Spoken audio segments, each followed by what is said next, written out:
Welcome to the Explainer. All right, let's get right into it. Today, we are unlocking a truly fascinating text called The Knowledge of Gita is Nectar, written by Sant Rampal Ji. Now, whether you are deeply familiar with Hindu theology or you're just curious about esoteric spiritual frameworks, you're in for a wild ride. This book offers a radical, complete paradigm shift in how we interpret the Bhagavad Gita, which is, one of the world's most revered spiritual texts.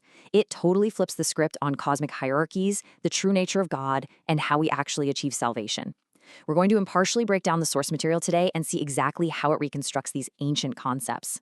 Okay, let's dive into this. We've got a 5-part journey today. First, the hidden speaker. Second, a mortal pantheon. Third, the supreme God. Fourth, chakras and religions. And finally, the true salvation. Part 1. The Hidden Speaker, Uncovering the True Voice of the Gita. This is where the paradigm shift really starts hitting hard.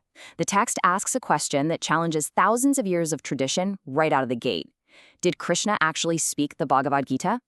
For thousands of years, the universal consensus has been that Lord Krishna directly imparted this wisdom to Arjuna on the battlefield. I mean, it's the foundational premise of the whole scripture.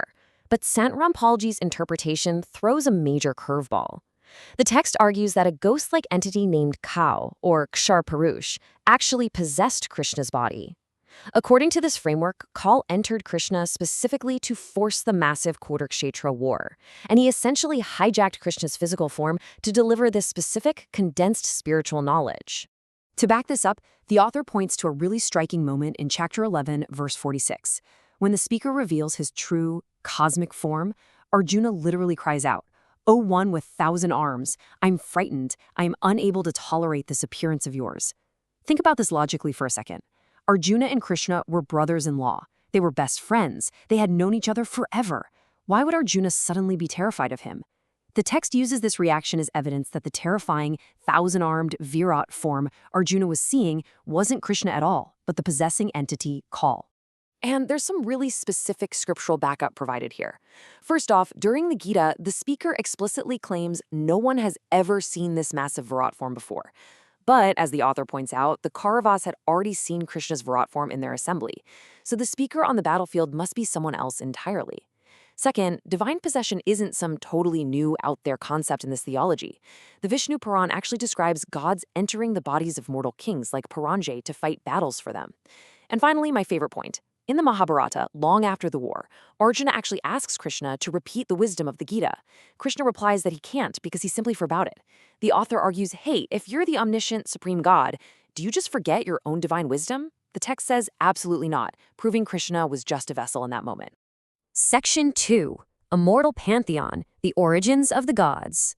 So if Krishna wasn't the supreme speaker, what about the rest of the traditional gods? Are the famous members of the Hindu trinity, Brahma, Vishnu, and Shiva, actually immortal? The usual answer is yes, of course. But this text says no. And this brilliantly illustrates the point. According to the author's analysis of esoteric scriptures, these deities are bound by time. They have literal expiration dates. Brahma lives for 100 divine years.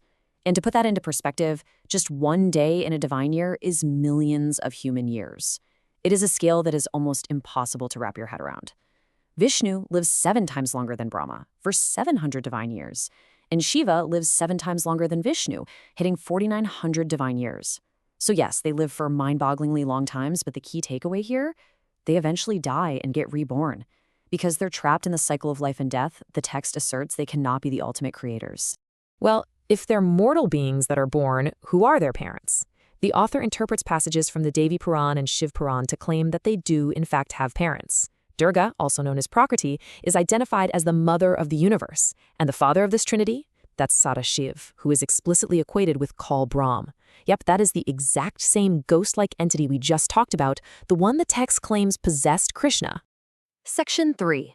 The Supreme God, Revealing the Cosmic Hierarchy. Based on chapter 15 of the Gita, the author breaks reality down into 3 distinct lords, or Purush, expanding the map of the cosmos to just massive proportions. Let's zoom way out. At the base level, you have Kshar Purush, or Kal, the father of the trinity we just mentioned. He rules over 21 universes, but he is mortal. Above him is Akshar Purush, the master of a staggering 7 quadrillion universes. But guess what? Even he is ultimately mortal. At the very top of the whole shebang sits Param Akshar Brahm. He is the master of infinite universes and, according to this text, the absolute, only truly immortal supreme God who never undergoes birth or death. Moving on to Section 4, Chakras and Religions, the universe within the body. Now, what's really interesting about this is how it connects directly to you. We are shifting from the vast macro universe down to the micro universe of the human body. The text explains that the human spine contains specific energetic centers called lotus chakras, and each chakra is effectively the home base of a specific deity, pulling these distant cosmic entities right inside of us. For instance, the Mula chakra at the base is ruled by Ganesh. Moving up, the Swadhisthana chakra is governed by Brahma and Savitri, the Navi chakra by Vishnu and Lakshmi, and the Hridaya chakra by Shiva and Parvati. The gods aren't just out there floating in space. Their essence is mapped directly inside you.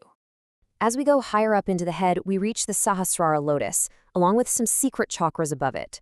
The author uses a fantastic modern analogy for this. Think of your body as an incredibly advanced technological receiver. These chakras act exactly like television channels inside you. By doing the correct spiritual practices, you can essentially change the dial, tune into these frequencies, and connect directly with those higher, vast spiritual dimensions.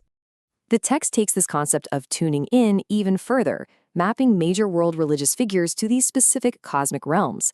The author explains that highly virtuous souls from the realms of these specific deities actually incarnated on Earth to guide humanity. So, according to this framework, Baba Adam came from Braha's world, Prophet Muhammad from Shiva's world, and Jesus Christ was a virtuous soul from Vishnu's world. The overarching argument here is that because humanity lacked the complete knowledge of that highest supreme God, we basically split ourselves into fighting factions rather than seeing how all these figures fit into one huge, interconnected cosmic system. Which brings us to Section 5, the true salvation, escaping the cycle. So what is the ultimate point of understanding this massive theological framework? It's about how to actually escape the cycle of birth and death forever.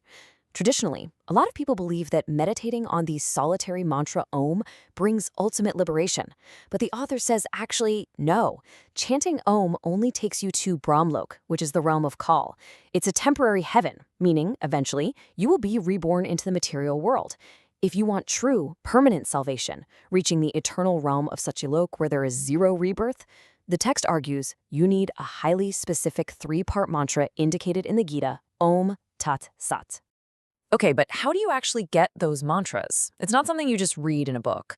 To achieve complete salvation, the text outlines a very strict 3-stage initiation process under a complete guru. Step 1 is basically like primary school. You worship the basic gods to activate those lower chakras we just looked at, laying the groundwork. In Step 2, you receive Sat Nam, a secret 2-word mantra corresponding to Om and Tat. Finally, in Step 3, the disciple receives the highly guarded Saranam, which corresponds to Sat. This process is framed as the absolute only way to bypass the mortal gods, transcend the lower heavens, and finally reach Param Akshar Brahm. And this isn't just made up out of nowhere. The author grounds this strict requirement directly in chapter 15, verse 4 of the Gita. It says, after finding the Tattvadarshi saint, one should search for that supreme state of supreme God, having gone where worshippers never return. In this theology, a Tattvadarshi saint is that incredibly rare enlightened guide who actually holds the keys to this complete knowledge. They have the full map of the cosmic tree and the secret mantras you need for that ultimate permanent liberation.